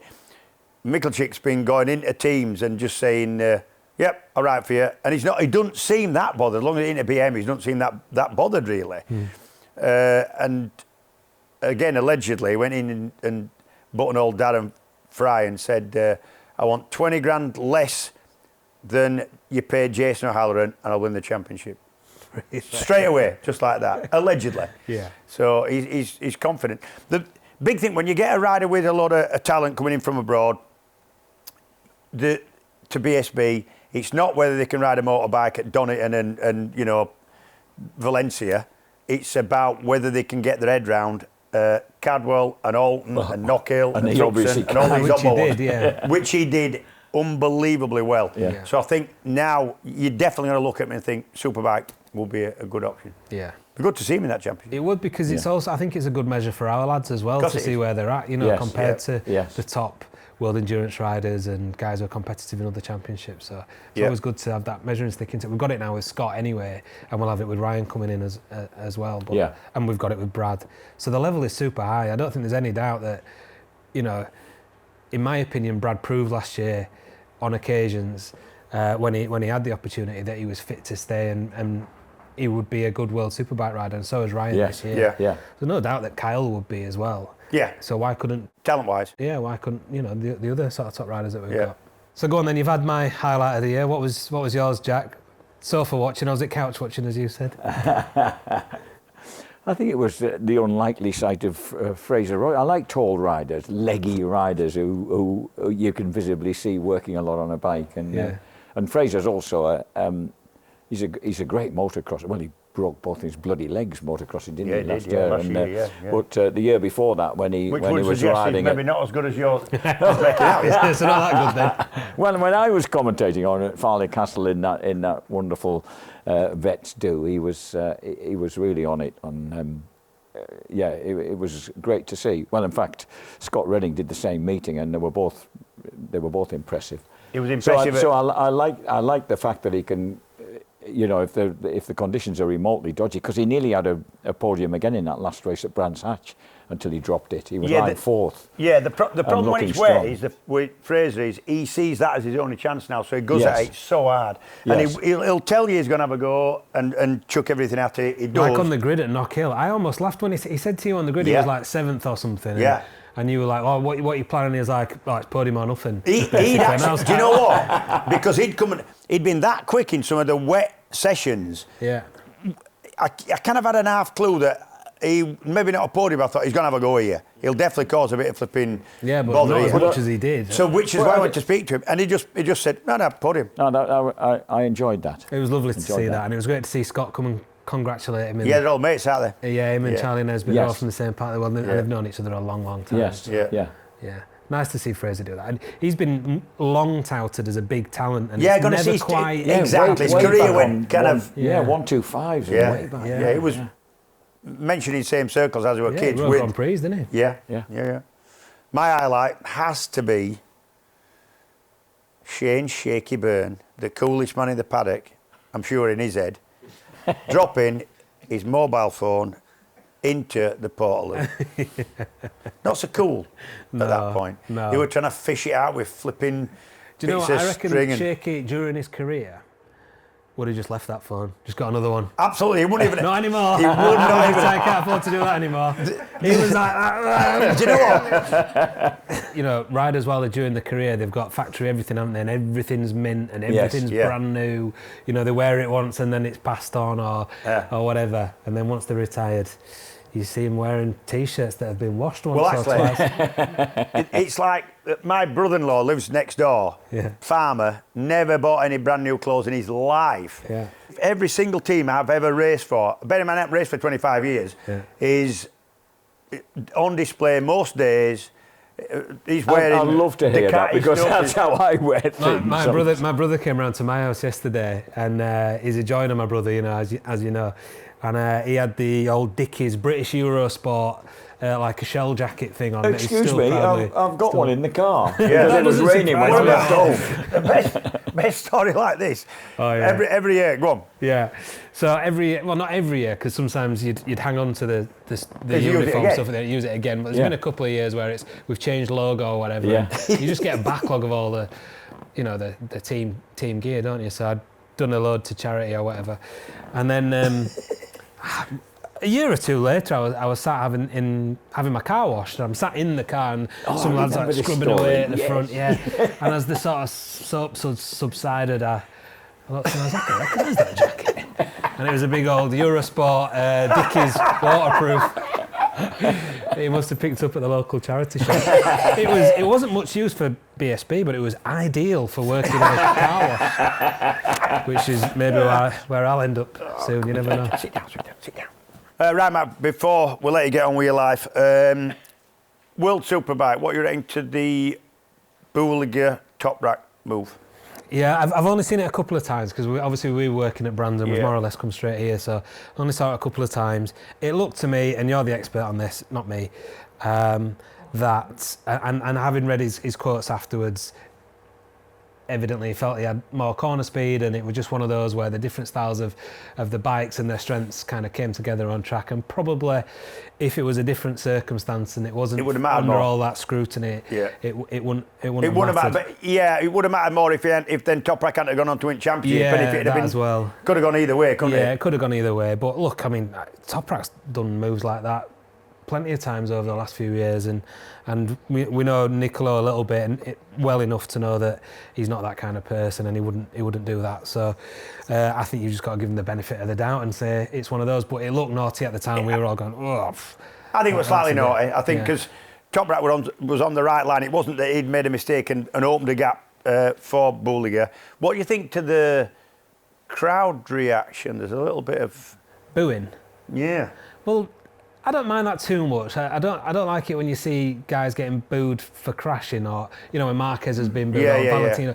Those Turkish fans, they're all there for Toprak, and they saw it as a slight against their rider. Yeah, I think. I suppose the fact is that Toprak could have been. Were Toprak hurt and not able to turn out for that final race? My point is that was a big move, wasn't it? Yeah. It could have been nothing, or it could have been a big deal if that had been the case and Toprak would have won championship. It's such a knife edge, isn't it? I mean, there was a couple of moves that Brad did on Kyle at the weekend where they're so close together. Like, you not see the Cadwell only one? By the grace of God that they don't touch. The Cadwell one was pretty similar to the Bulega Toprak one. The Cadwell at Chris's Curve, and this was all Kyle. It was so surprised Kyle even tried that. So difficult to pull off. Tried it and then backed out. No fault of Brad's, but that was so close to a big accident. That. Paddock Bend, lends itself to it. Yeah, it does. Because it always gives. It flattens you every lap, and they're tempted and then they don't do it, and then the guy has got to, chop the nose off, knowing there's a potential that he could go as well. So, I don't know. Look, I'm not an expert on those things, but. What about Toprak in? I know you've got a love for MotoGP. You worked in it for a long time. What Toprak and MotoGP? I think he's the best rider in the world apart from Marc Marquez. That's just a personal opinion of what I've watched and seen over the years. I think he's got more talent than anybody apart from arguably Marquez. So why would he not go and be competitive in MotoGP? I think he will be. The level is obviously a lot higher than it is in World Superbike, the bikes are a lot different, but look what he's done. Every single bike that he's got on, he's made it work. He's made it work. And people said, when he went to Yamaha, people said, oh, well, he won't be able to ride that. But it's just so easy to say that. And we fall into these stereotypes of like, oh, he's got that riding style, so he'll suit that bike, and he's suit that bike. Then best, look at Marquez, look what he did on a Honda. When he got off it, look what everyone else has done. Yeah. I'm sorry to say. Same as BM with Toprak. Well, when he gets off that BM now, I'm sorry to say this, they'll go back to where they were before. Yeah. Yes. Even with Miguel Oliveira on it. Yeah. I don't see Oliveira as a title threat next year in a BMW, because it's obviously the bike has to be at a certain level. But when you've got someone who basically says, "Give me the horsepower and I'll fix the rest," there's generational talents, and there's a handful of guys who can do that. Yep. Your Marquez's, Stoner's, Toprak. And I think that if you'd have put Stoner on any bike at that time, the top ones, factory ones, he would have won the championships. I agree. And I think same with Valentino at the time, in his heyday. Same with Marquez now. Put him on any factory bike out there. Yeah. Is Toprak going to fit in with the Paddock? I don't know whether he's a rider that really needs to be happy to be fast. I'm thinking probably not. But he always goes on about how welcome he's been and how much he's enjoyed the atmosphere in World Superbike Paddock. Yeah. And it ain't going to be like that in GP. No, it's an interesting one, isn't it? Because it's not like he's a big fish in a small pond or anything like that. He's sort of the opposite. He likes World Superbike because everyone leaves him alone, and he's got good people around him, and that sort of Turkish contingent that he's able to. The riders seem into. Fairly cheerful in MotoGP. Yeah, but I don't think they'll hang out together. I don't think that they're it's a different atmosphere, apparently. I mean, a different atmosphere. Okay. Yeah, there's a different type of pressure on. There's a lot of travel as well, all of those things that people don't. I seen Paul Espargaro being interviewed the other day, because he went really well at Phillip Island, and he was asked, "Oh, how come you're not back out here full time?" I think he was the top KTM in practice, and he actually articulated it really well. And he said it's totally different coming in and having one weekend and doing this when you're fresh physically. The physical toll of over the year of doing, what is it, 22 more than 22 rounds. 2 races per weekend, all those long haul flights. It's very different. So that'll be a transition that he'll have to make. But I don't see that he can't do it, I don't. So I don't think it'll be a problem for him. Casey O'Gorman. Really interesting. Casey O'Gorman goes to Moto3, doesn't he? Yeah, as our sort of brightest hope. It's as you probably remember, Shaky and I did a little bit of managing with him a few years ago. You guys at Knock Hill, and thinking, this is the first time I met this little fella. Yeah. I feel a bit sorry for Casey, because it was behind the age limit thing when it increased for 2 years. Yeah. It's kind of. I just hope he hadn't robbed him of because what a flipping talent he is. He's in my opinion. I think he's our biggest talent from these shows. But he's been in sort of no man's land for a bit because of that. Yeah. How old is he now? He's 18.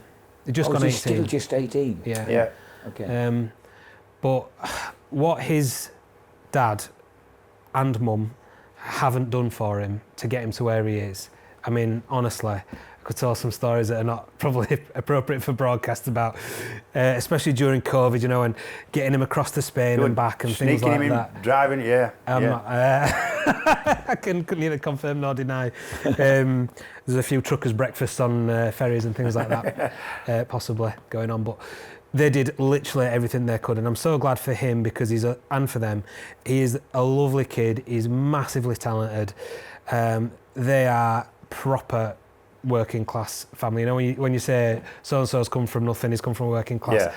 They put everything into, and it's not. I don't think it's one of those motocross dad situations where they forced a dream on the kid. They always said to him, if you want to do this, and that's like, if you want to do it, you're doing it right. We're in, but we're not pissing about here. This is a big thing for us. So if you have to do it right, and.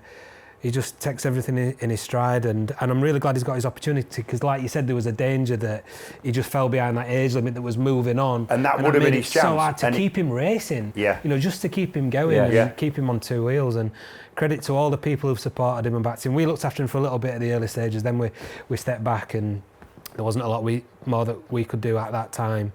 And John was happy with the relationships that he was forging in Spain and stuff, and I think he's signed now to that Monlau competition. They're managing him, on like a 10-year contract, so he gets all his training out there, and he's getting good opportunities. And this, obviously, the Similar. Is he living out there?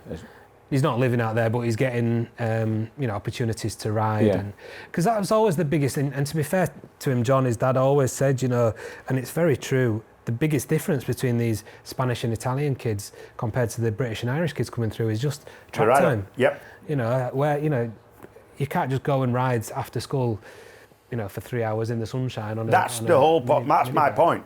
Why aren't British kids as good as Italian and especially Spanish kids? Because every village ain't got a kart track, and it rains a lot. And the kids not getting track time is exactly the same.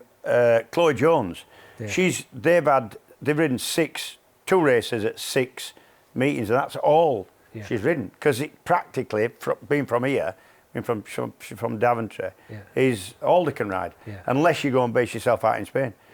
And she's up against people who are racing Spanish Championship on the same bike. There isn't even a championship race at British Superbike that she can do. It's good. I mean, in the end, if they can make it work, often they're more successful because of what they've had to go through, potentially. And, you talk about riders who come to England, like Northern Irish riders, and they make all the effort to come here, and it has to work. He's got to work, You can't fail. Yeah. And I think Casey's been in that mindset for a long time, that he goes over there and it's like, we're not coming here to fail. Yeah. We're coming here to succeed, and we're coming here to win. Yeah. And, as you know, I knew Casey Stoner and his dad very well when they were in Europe in those early days, and I see a lot of similarities in that respect in terms of their approach to it, for better or worse. But also just that we're not here to come second, and I think he'll go a long way. Well, all the Aussies that came to Europe, whether they're racing IDM or BSB, like Troy Bailey says, like there's been loads of them come across.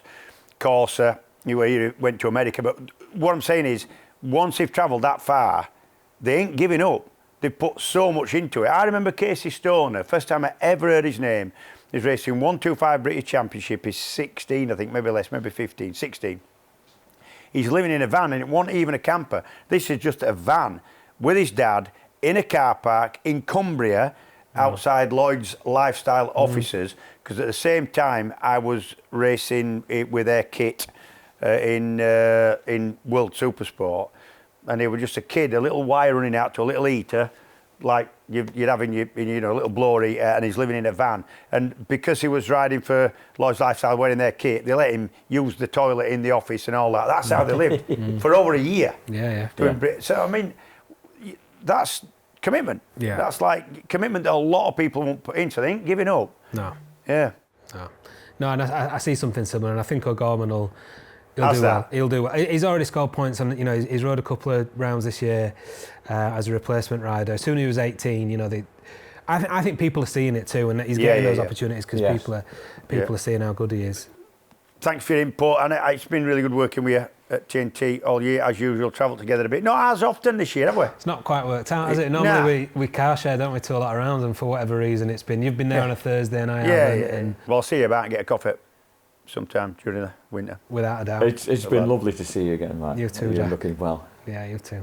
Okay, folks, it's time for more questions. Preza Q&A. It's back. Preza Q&A, powered by Red Torpedo. Okay, guys and gals, Preza Q&A part 2. The first question, James always knows he's in for it when I don my reading glasses, is from Mark Betts. Hello, Jack and James. Great podcast. Keep up the fantastic work. Thank you very much, Mark. 2 questions. I think they're both for you, James. All right. Not surprisingly. First is a bit subjective, but who do you think, talent-wise, could have gone a lot further in their career than they actually did?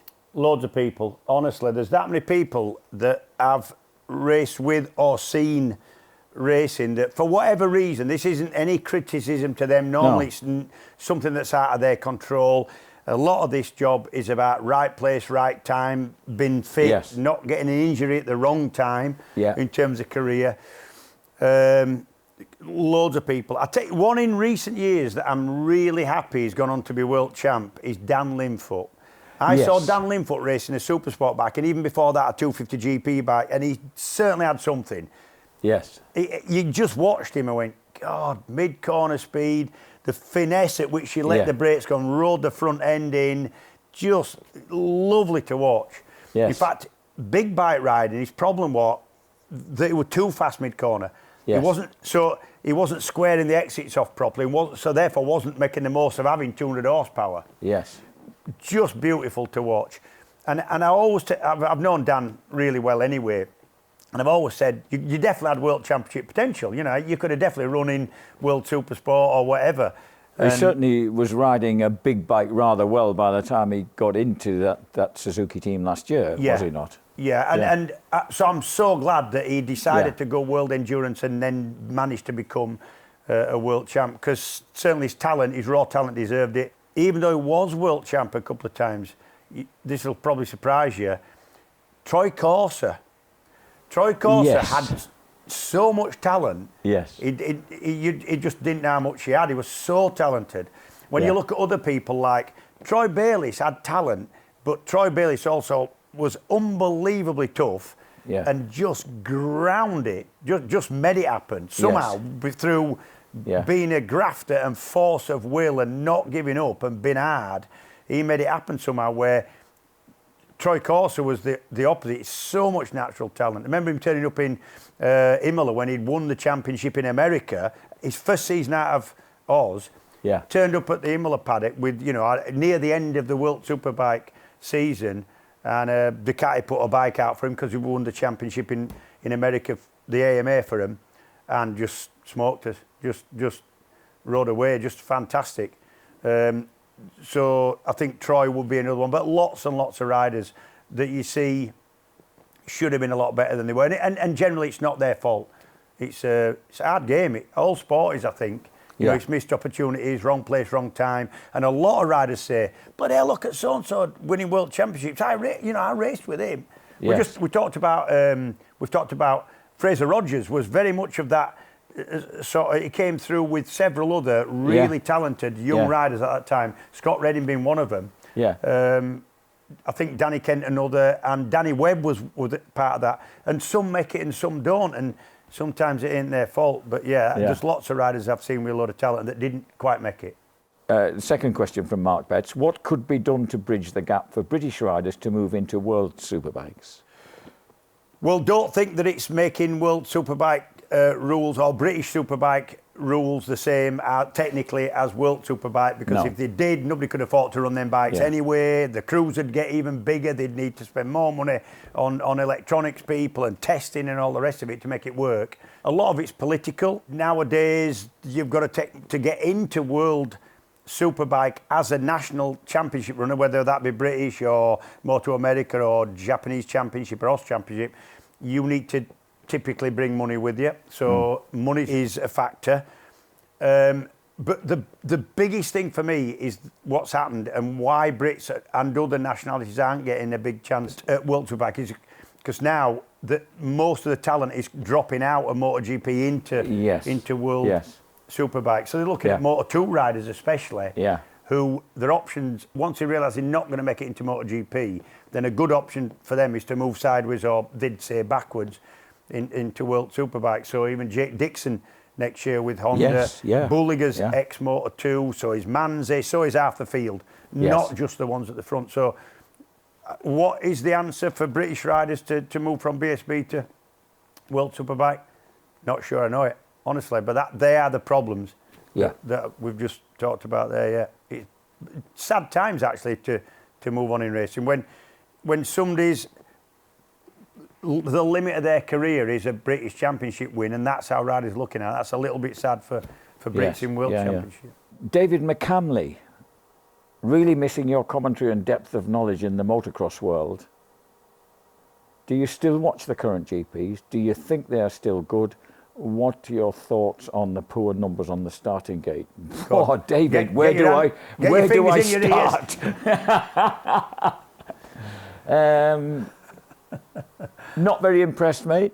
Don't like most of the circuits. They're built on car parks and airport runways and completely artificial with 25 jumps a lap. Remember, I started watching scrambling as a kid in the 1960s, and so through the 70s, the glorious decade of the 80s and the 90s, we went the whole attraction of the game, for me, was the setting. You used to go to wonderful, distant countryside places on the continent and in the UK and in the States, and have these glorious tracks laid out. They're just sensational places, big hills and things. Like you don't get them on a track you've built on an airfield. I'll tell you what I'd like to. It's like building one outside here behind you. Just I've got a digger. Jack, can I ask you this then? I remember in the 1980s, 70s, 80s and early 90s, everybody were into motocross. Yeah. Right?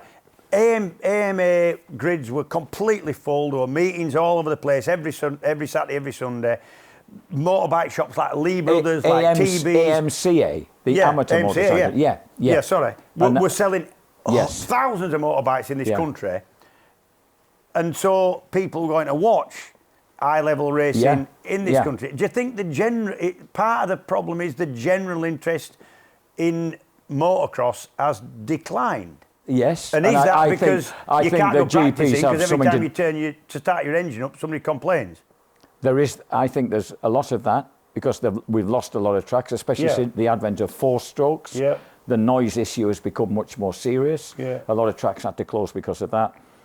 We don't have the Grand Prix riders anymore. In the 1980s, the place was, the UK was thick with Grand Prix riders. Yeah, but because there were racing, because there were a lot of people doing it. Yeah. But there were a lot of people who could get entries and could afford to go Grand Prix racing. The way the system worked. Now the Grand Prix do not pay any prize money or even expenses. So the only way that you're going to get in there is if you can bring money to it, really. The starting grids are a disgrace. There used to be 40 people on starting grids, and they were a consistent cast of people that used to go everywhere. I can remember going over to an American and Canadian rounds and staying at Mike Harnden's place. He was a Canadian racer, and he'd put up me for some reason, but also Walter Gruler from Germany and Johnny Pongi from the Netherlands, who were regular lads who would do the whole circuit. Nowadays, they went to the final round in Australia without any help with expense to get there for shipment and stuff. There were 13 full-time riders on the MX2 starting grid. 13. And you call that a world championship? That is not a world championship. That's a joke. Sorry. That's the way I feel about it. And I think that the Luongo family are largely responsible for this, having absorbing all the money from the sport into staging it and just going to the places where local authorities will front up the money to make it worth their while to go there, and hence the fact that you get those artificial tracks just knocked up to get, and you don't even have the fan base really in these places. Obviously you don't in places like China. We used to get wonderful crowds of people who could really get into the sport, close to, right in there. And now they're kind of dispersed around the edge of a track, and the track itself looks like a bloody desolate, wimpy building site with the odd digger parked up, you know what I mean? And a few marshals dotted around. And I've probably said enough. I'll calm down now. Sorry about that rant, Dave, but I don't think very highly of the sport in its present form. Let's move on. I think we're better. Linda and Neil Flinton from France. Oh, but French. Perhaps that should be Linda and Neil Flinton. Hi, both. Plus Sprout. What a fantastic show. You two are the best commentators on any bike racing. Never ever miss the action, and so much knowledge between you. Oh, thank you very much. Thanks. Right on the intro where you scream, "He's round the outside." Where was that from? I remember you doing it once at Schwantz Curve, Donington. Was it from there? I don't think it was. No, we reckon Super Sport round when Alton Park was the last round, and we reckon it is Lodge Corner.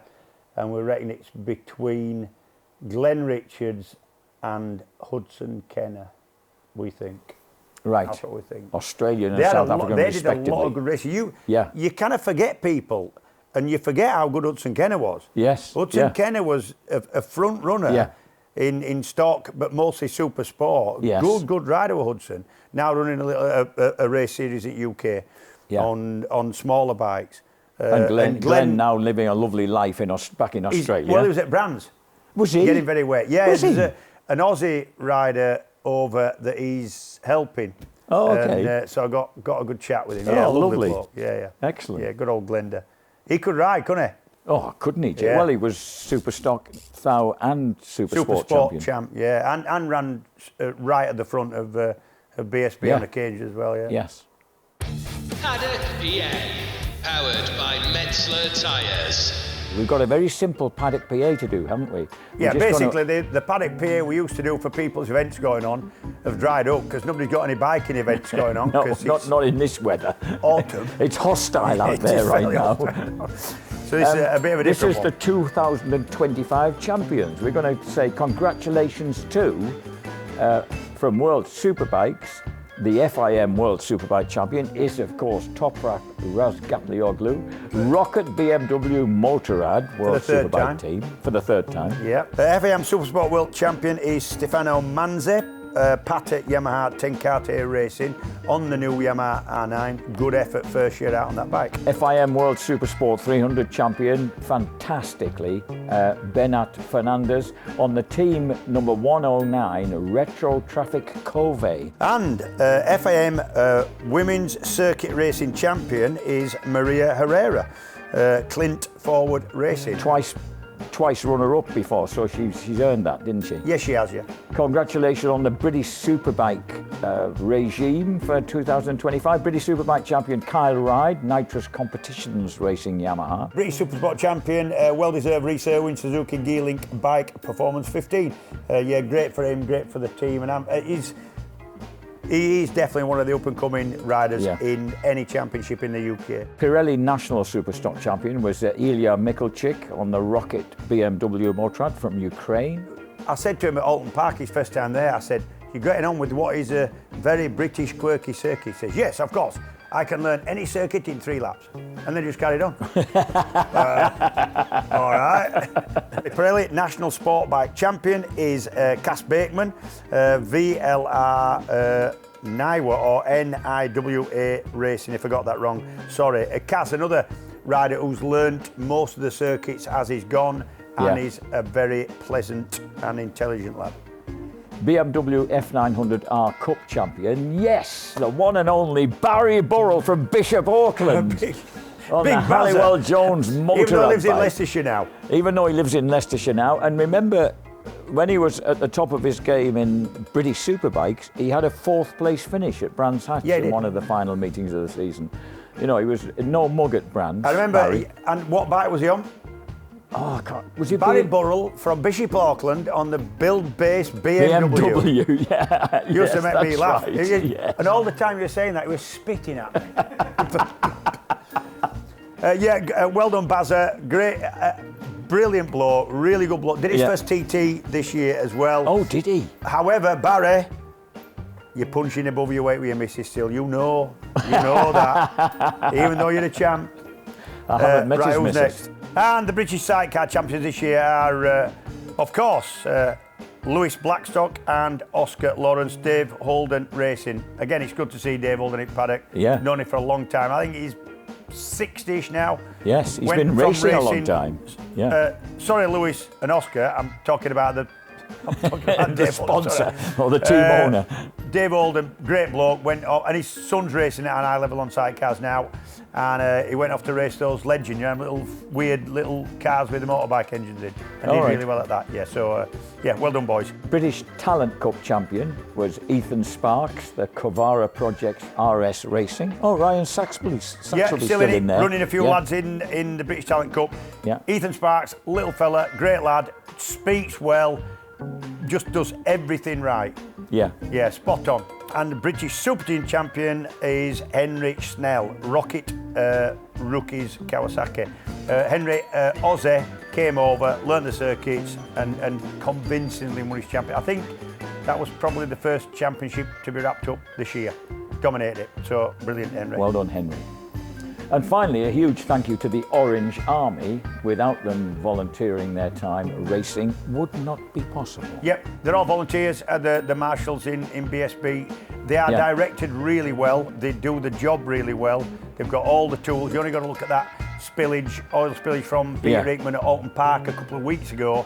That would have just cancelled the meeting in with a lot of different organisations doing it. But with race direction and the marshals and the equipment they got that cleared up. Took them a couple of hours, but we were able to run. So yeah, brilliant, and thank you for your service. Upcoming events. Yeah, upcoming events. There's only one big one really now, and that is the Motorcycle Live, basically the NEC bike show, from the 15th to 23rd of November.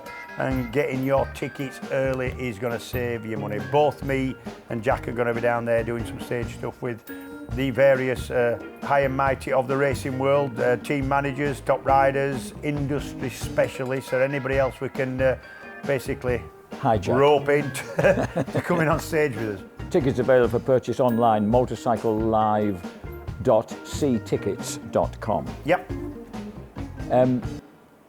Finally, we'd like to thank Red Torpedo and Metzler, and beautifully timed, because Sprout has just leapt back into his Metzler tyre. Yep. Thank you for your support this season, fellas. That's really been appreciated. Podcast sponsorship opportunities still exist. If you'd like to, get in touch with us, you can contact us via our email, the Outside Line Podcast at gmail.com. Basically, if you want to get involved on a single episode basis or more long term, it's like motorbike racing. This. Yes. Paddock goes into sort of musical chairs silly season. Yeah. And let me tell you, deals are still available. So if you want to get involved, the email that Jack just highlighted there. And thanks for your questions. We love the questions. We get ever so many through now. Continue to send those questions send them in. We don't care. And if we can, we're in an environment now where we can be a little bit more, what's the word? Candid than we can be when we work in BSB. So yeah, keep them coming. As Sprout makes his reappearance and leaps warmly onto James's lap and gives him a lovely little snuggle of attention and affection, we'll all three of us be hopefully back to bring you some more, certainly some more guests during our downtime in the winter off-season. We've got a hit list of guests. And without warning them, which is very unfair. I never ever put pressure on people, but you're out there and you owe me. You owe me favours, right? And I'm coming to you. Let that be a warning.